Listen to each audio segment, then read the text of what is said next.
નમસ્કાર વિદ્યાર્થી મિત્રો, આપણે 8મા દાખલાથી બાકી છે. નીચેની સંખ્યાઓના અવિભાજ્ય અવયવો લખો. હવે વિદ્યાર્થી મિત્રો, અવિભાજ્ય અવયવ કઈ રીતે લખવાના એવું તમને શીખવાડું છું. અહીં અવિભાજ્ય અવયવની બે રીત પડે, ભાગાકારની રીતે છે અને ગુણાકારની રીતે છે. આપણે અહીં કંઈ કોઈ રીતે એવું લખેલું નથી, તો આપણે અવયવ પાડીએ 48. તો અહીં આપણે લઈએ 48 છે એટલે બે ભાગ ચાલશે, તો બે કેટલા આવે? આના અડધા 24 થશે.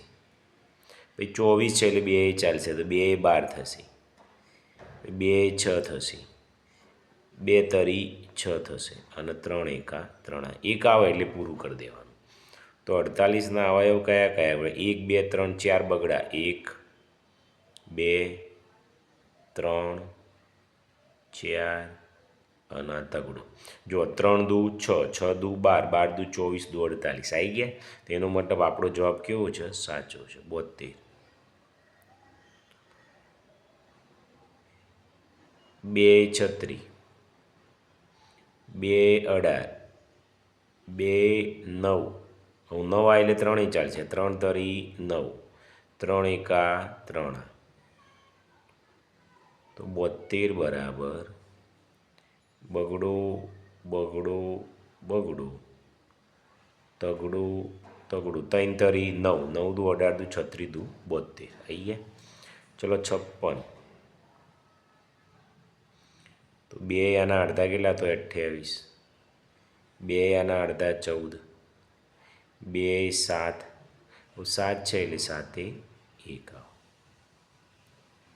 56 બરાબર 2 3 બગડા, 1 2 3 અને 7. ઓકે, 7 દુ 14, દુ 28, દુ 56, 90.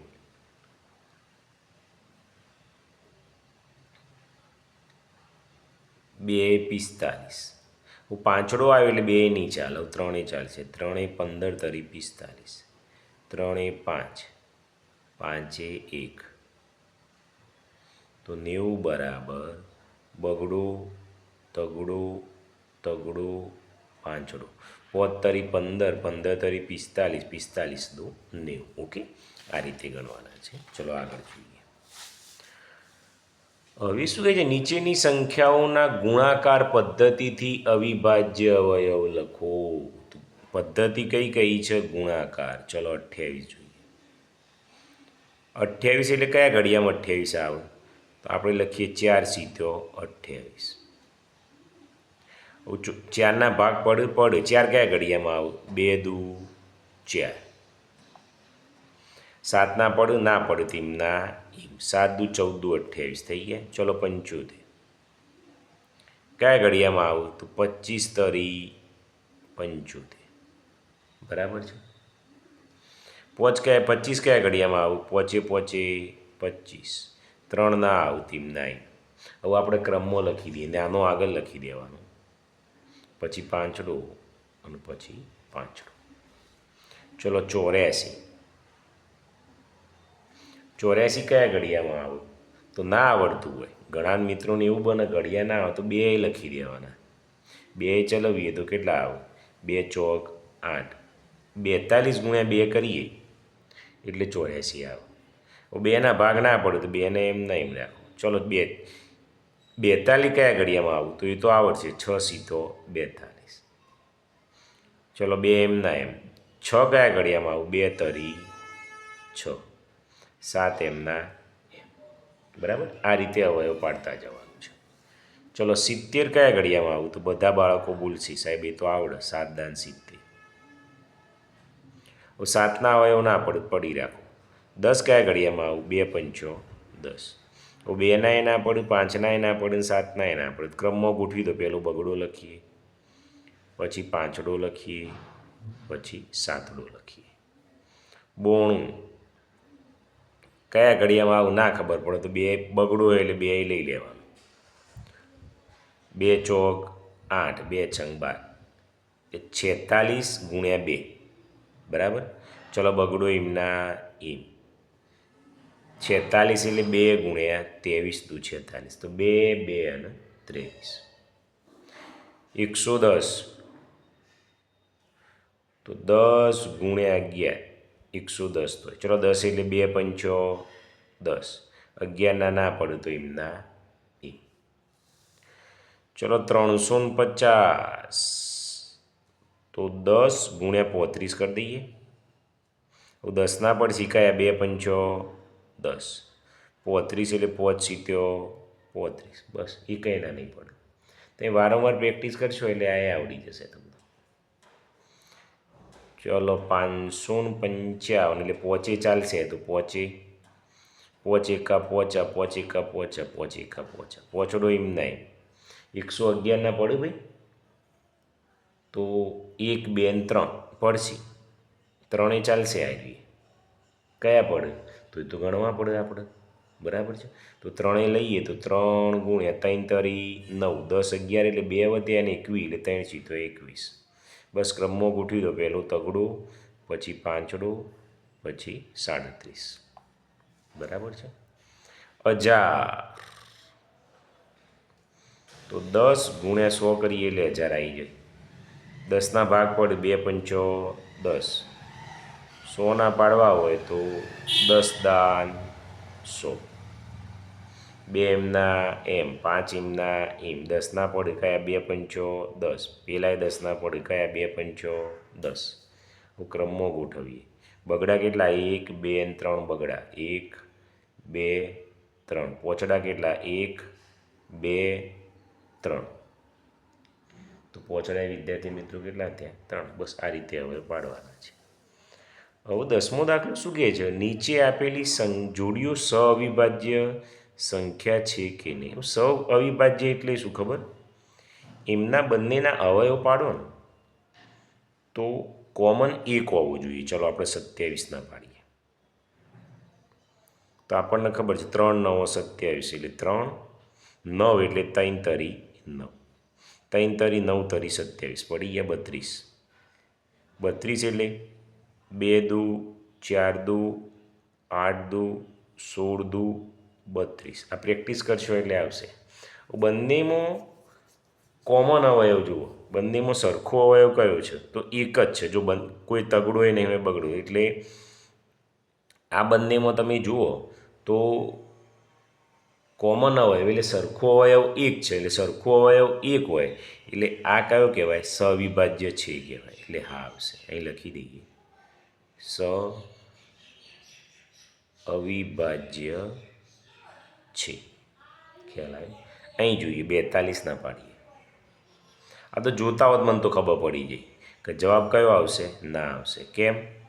આ એ બેકી ના એ બેકી એટલે બગડો તો આવવાનો જ છે. જુઓ 21 તો 42 એટલે 2 ગુણ્યા 3 ગુણ્યા 7. 7 તરી 21 તો 42. અહીં 14 દુ 28 એટલે 2 14 એટલે 2 સીતો 14. 7 દુ 14 દુ 28. જોમાં બગડો સરખો છે એટલે અહીં લખી દેવાનું અવિભાજ્ય નથી. અહીં બગડો એ કોમન છે અને 7 કોમન છે. ચલો 33 77 ઓમાંય ના આવશે. કેમ? તમને કહી દઉં. અહીં 3 ગુણ્યા 11 કરો અને 77 એટલે 7 ગુણ્યા 11 કરો તો બંનેમાં 11 કોમન છે એટલે સવિભાજ્ય નથી. કોમન સંખ્યા 1 હોય તો છે, બાકી નથી. બરાબર. અહીં જુઓ 100. 100 ના કયા હોય? 25 ચોક 2 દુ 4 અને પોચે 25 25 દુ 50 દુ 73. એક પણ ઘડિયામાં નહીં આવે વિદ્યાર્થી મિત્રો. એટલે અહીં શું આવશે? 1 ગુણ્યા 73. અહીં બંનેમાં એક જ કોમન છે એટલે અવિભાજ્ય સંખ્યા છે એટલે અહીં હા આવશે. અહીં જુઓ તો 195 અને અહીં 343. હવે આવા આવે એટલે થોડી મુશ્કેલી આપણને ચોક્કસ પડવાની છે. બરાબર. પણ આપણે થોડું આઈડિયાથી ગણવું પડે. જો 9 અને 10 ને 5 15 એટલે 3 ભાગ ચાલવાનો. 3 કેટલા આવું? 3 6 18 3 પંચો 15. પાછા પાડો તો 3 15 પંચો એટલે 3 પંચો 65. 5 તરી 15 પરી 45 195 કેટલા પડે એવું જોઈ લ્યો. એક મિનિટ.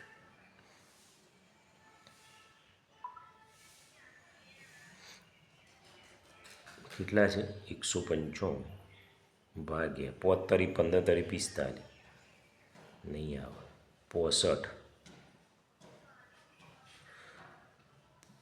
15 પંચો ઓકે.